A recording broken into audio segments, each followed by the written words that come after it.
Antonio Guterres, the 73-year-old Secretary General of the United Nations, is an unlikely revolutionary, but the former Portuguese Prime Minister is well on his way to achieving the sort of change that Che Guevara only dreamt of, overturning the US-led world order. Mr. Guterres did not mention President Joe Biden by name in his electrifying opening speech at the Doha Forum last week, but he didn't need to, as he expressed his horror at the consequences of last week's US decision to veto a UN ceasefire resolution. I urge the Security Council to press to avert a humanitarian catastrophe, and I reiterated my appeal for a humanitarian ceasefire to be declared.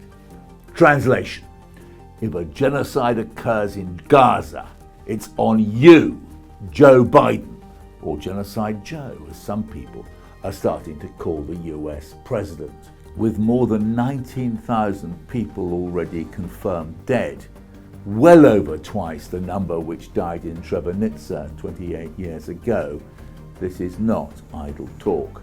I'm not a lawyer, but 1 month ago, 800 experts in international law signed a public statement warning of the possibility of genocide being perpetrated by Israeli forces against Palestinians in the Gaza Strip.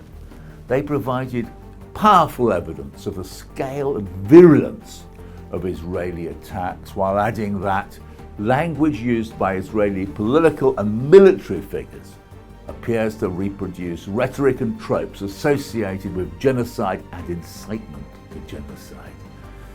The situation has got even worse since. If this warning is vindicated in court, then President Biden will be guilty of aiding and abetting a genocide, an infinitely more terrible crime than anything which has been levelled at Donald Trump.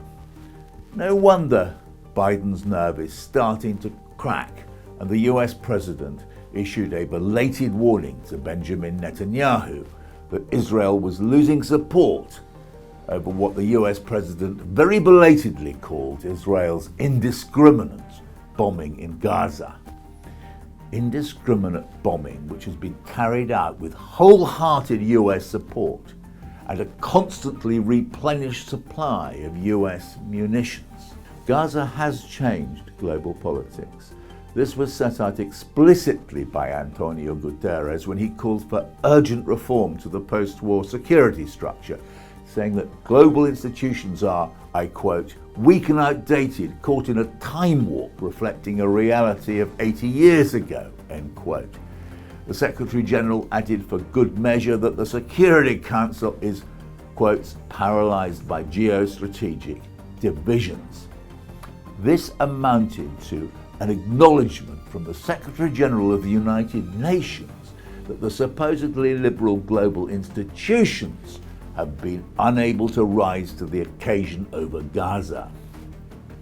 In an astonishing twist of history, it is the so-called liberal democracies, the United States, European Union and Britain, which have discredited their own institutions by giving carte blanche to Benjamin Netanyahu.